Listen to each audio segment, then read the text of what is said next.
Assalamualaikum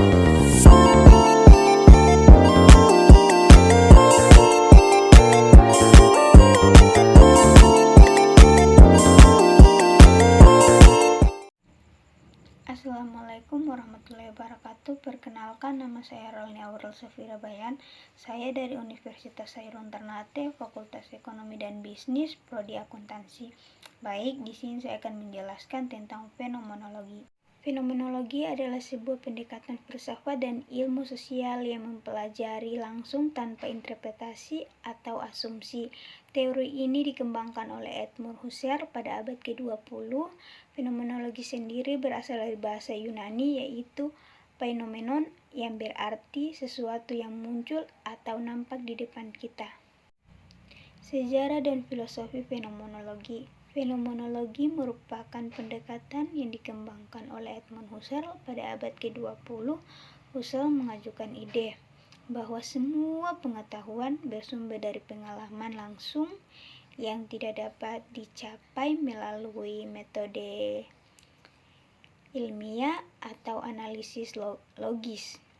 Oleh karena itu, ia mengembangkan pendekatan fenomenologi untuk mempelajari pengalaman manusia secara langsung dan mendalam fenomenologi dalam penelitian ilmiah.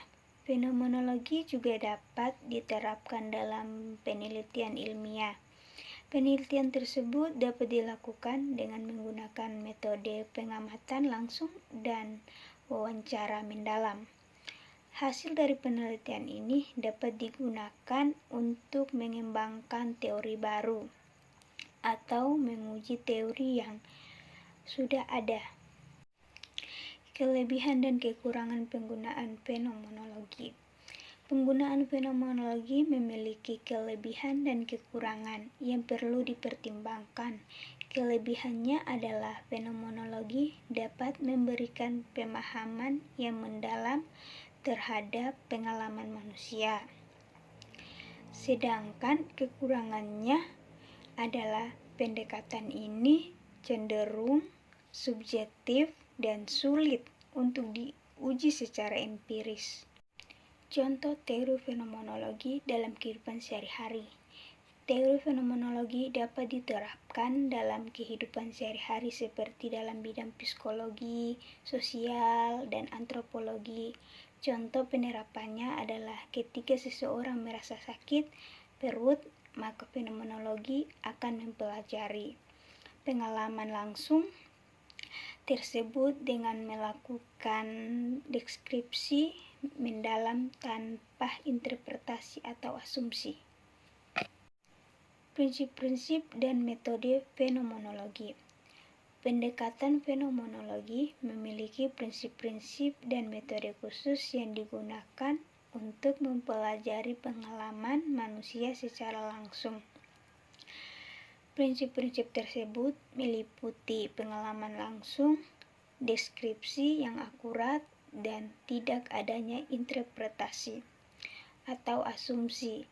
Sedangkan metode yang digunakan termasuk pengamatan, wawancara mendalam, dan analisis deskriptif. Faktor yang dapat mempengaruhi pengalaman manusia dalam pendekatan fenomenologi meliputi latar belakang budaya, pengalaman masa lalu, nilai-nilai personal. Baik, di sini saya akan menjelaskan dua contoh aplikasi fenomenologi dalam sosiologi dan aplikasi fenomenologi dalam psikologi.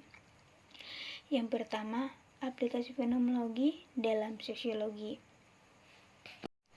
Dalam sosiologi dan fenomenologi dapat diterapkan dalam sosiologi untuk mempelajari pengalaman manusia secara langsung.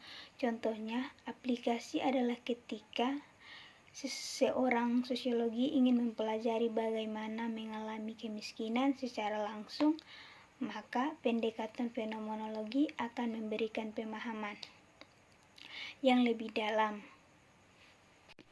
Yang kedua, aplikasi fenomenologi dalam psikologi. Dalam bidang psikologi, fenomenologi dapat digunakan untuk mempelajari pengalaman manusia secara langsung. Contohnya adalah ketika seorang psikologi ingin mempelajari pengalaman penderitaan depresi, maka pendekatan fenomenologi akan memberikan pemahamannya yang lebih mendalam. Apa saja yang dapat dipelajari melalui fenomenologi? Dengan menggunakan pendekatan fenomenologi, kita dapat mempelajari pengalaman manusia secara langsung tanpa interpretasi atau asumsi. Kita dapat mempelajari bagaimana manusia merasakan, berpikir, dan bertindak. Baik, di sini saya akan menjelaskan bagaimana cara melakukan penelitian dengan menggunakan pendekatan fenomenologi. Penelitian dengan menggunakan pendekatan fenomenologi dapat dilakukan dengan menggunakan metode pengamatan langsung dan wawancara mendalam. Hasil dari penelitian ini dapat digunakan untuk mengembangkan teori baru atau menguji teori yang sudah ada. Faktor yang dapat mempengaruhi pengalaman manusia dalam pendekatan fenomenologi meliputi latar belakang budaya, pengalaman masa lalu, nilai-nilai personal. Bagaimana cara menganalisis data dalam pendekatan fenomenologi? Data dalam pendekatan fenomenologi dapat dianalisis dengan metode analisis deskriptif. Analisis tersebut dilakukan dengan mengumpulkan data dari pengamatan dan wawancara. Kemudian melakukan deskripsi mendalam tentang pengalaman manusia tersebut. Yang ketiga, pelajari pengalaman pribadi. Pelajari pengalaman pribadi kita sendiri dengan cara yang mendalam dan jangan terlalu banyak berprasangka atau mengasumsikan hal-hal yang belum pasti. Yang keempat, gunakan pendekatan fenomenologi dalam penelitian. Gunakan pendekatan fenomenologi dalam penelitian untuk memperoleh hasil yang lebih akurat dan mendalam. Dan yang kelima, pelajari buku-buku tentang fenomenologi. Pelajari buku-buku tentang fenomenologi untuk memperkaya pengetahuan kita tentang pendekatan ini. Mari terapkan contoh teori fenomenologi dalam kehidupan kita. Setelah membahas tentang contoh teori fenomenologi, kita dapat menyimpulkan bahwa pendekatan ini sangat penting dalam memahami pengalaman manusia secara langsung tanpa interpretasi atau asumsi. Adapun kelebihan dan kekurangan penggunaannya perlu dipertimbangkan dengan baik. Oleh sebab itu, mari terapkan contoh teori fenomenologi ini dalam kehidupan kita untuk memperkaya wawasan dan pengetahuan kita tentang manusia. Yang pertama, lakukan observasi. Observasi adalah salah satu metode yang digunakan dalam pendekatan fenomenologi. Lakukanlah observasi terhadap lingkungan sekitar dan pelajari bagaimana manusia merespon lingkungan tersebut. Yang kedua, lakukan wawancara mendalam. Wawancara mendalam adalah metode lain yang digunakan dalam pendekatan fenomenologi.